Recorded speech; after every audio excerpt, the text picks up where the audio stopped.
नमस्कार, व्हीजीएल कुकिंगतर्फे तुम्हा सर्वांचं स्वागत. आज आपण बघत आहोत मटार कचोरी. मटार कचोरी हिरव्यागार वाटाण्यांची बनवलेली कचोरी. सगळ्यात प्रथम आपण त्याचं कचोरीचं पीठ भिजवणार आहोत. आपण 2 वाटी मैदा घेतला आहे. आमटीची साधारण वाटी, त्याच्यामध्ये पाव चमचा जिरेपूड घातली आहे. थोडंसं चवीपुरतं मीठ घातलं आहे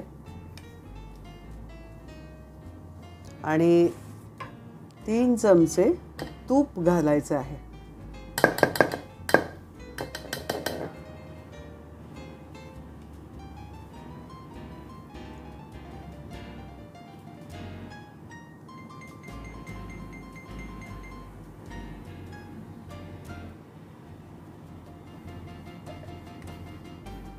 हे तूप, जिरा पावडर आणि मीठ असं सगळं पिठामध्ये मिक्स करून घ्यायचं आहे.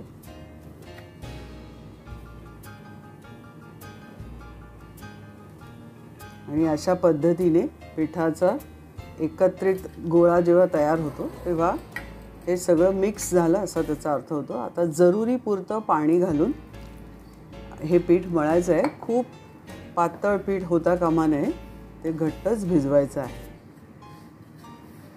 तर आपण अंदाज घेत घेत पाणी घालून हे पीठ मळायचं आहे.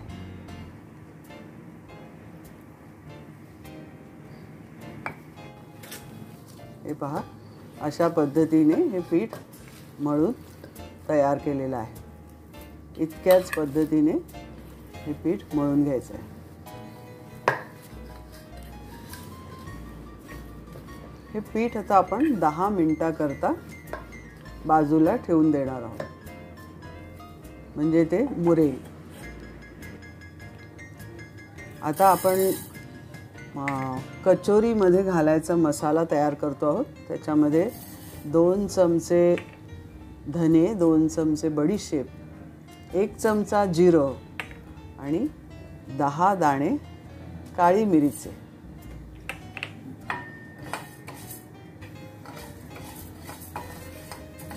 अशा पद्धतीने आपण हा मसाला भाजून घेतो आहोत. आणि तो खूप खरपूस भाजायचा नाहीये, थोडा गरम करून घ्यायचा आहे.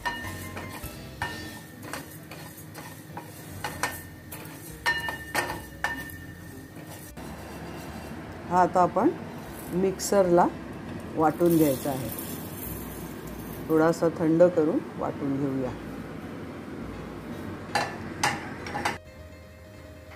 आता आपण फोडणी करायची आहे.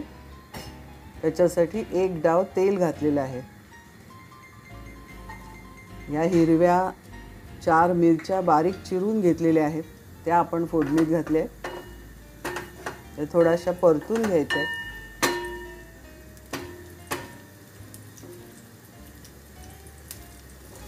त्याच्यानंतर आपण हे सुमारे 2 वाटी हिरवे वाटाणे घेतलेले आहेत.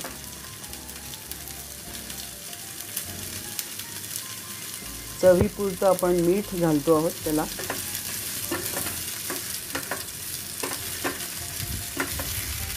आणि हे थोडेसे शिजवायला घालायचे आहेत. त्याच्यासाठी आपण त्याच्यामध्ये थोडंसं अंगाबरोबर पाणी घातलेलं आहे आणि त्याच्यावर झाकण ठेवलं. सुमारे 10 मिनिटं शिजवायला ठेवायचे. आणि हे अशा पद्धतीने पाणी आटून गेल्यानंतर हा आपण मसाला त्याच्यात घालायचा आहे. त्याच्यामध्ये हळद,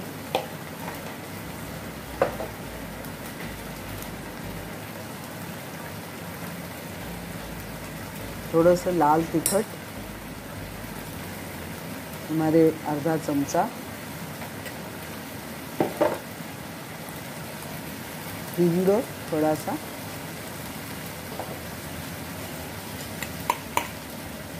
त्याच्यानंतर आपण जे वाटून घेतलं मिक्सरवर धना, जिरा आणि बडीशेपची पावडर ती घालायची.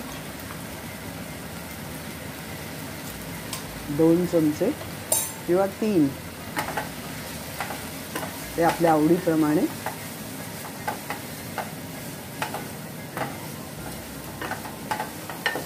यामध्ये किंचितशी साखर घालायची आहे आणि थोडी आमचूर पावडरही घालायची आहे आणि हे वाटाणे थोडेसे दाबून घ्यायचे की जे एकजीव होतील आणि सारणामध्ये भरायला आपल्याला त्रास होणार नाही। आपण हे पिठाचे अशा पद्धतीने गोळे करून घ्यायचे आणि हे अशा पद्धतीने त्याची पारी आपण थोडीशी वाढवून घ्यायची आहे।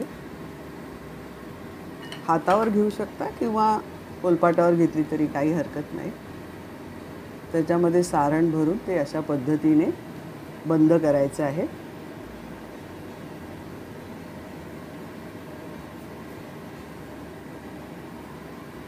आणि पुन्हा तेलाचा हात लावून ती सारखी करून घ्यायची आहे।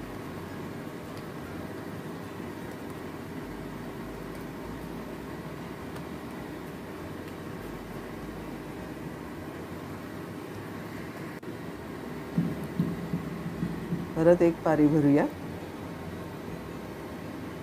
ही पारी मिटवून घ्यायची वाटाण्याचं सारण घालून।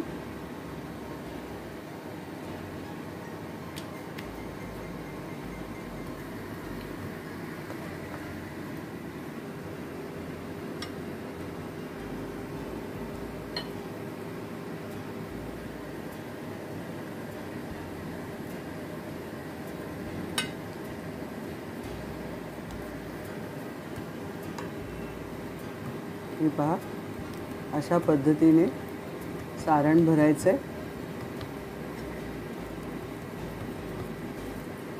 ही पारी अशी मिटवून घ्यायची आहे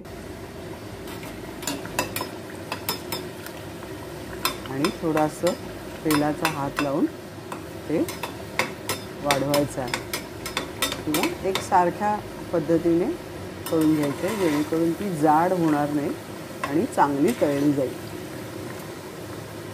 आता ह्या तळणीमध्ये आपण घातलेल्या ह्या मध्यम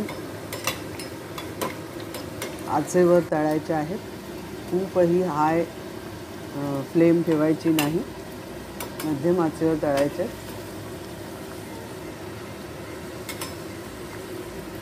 आणि छान तांबूस होईपर्यंत तळायचे आहेत जेणेकरून त्या आतमध्ये सुद्धा तळल्या गेल्या पाहिजेत।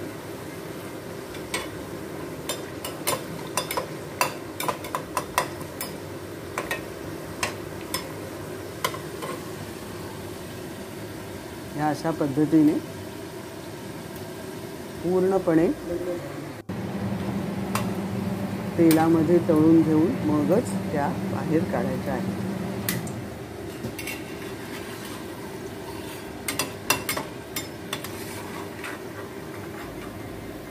तळायला थोडासा त्याच्यामध्ये वेळ लागतो पण नीट तळल्या गेल्याशिवाय त्या बाहेर काढायच्या नाहीत। त्याचं सगळ्या बाजूनी त्याला व्यवस्थित तळून घेऊन मगच बाहेर घ्यायच्या आहेत त्या। अशा पद्धतीने आपली मटार कचोरी तयार झालेली आहे। आपण बघू शकता अशा रंगाची कचोरी तयार होणं अपेक्षित आहे। हा व्हिडिओ मटार कचोरीचा आपला तयार झालेला आहे। हिरव्या मिरच्या सुद्धा तेलामध्ये तळून घेऊन त्याच्याबरोबर आपण ठेवलेले आहेत आणि ही मटार कचोरी तुम्हाला आवडली असेल तर लाईक करा, शेअर करा आणि हो सबस्क्राईब करायला विसरू नका। धन्यवाद।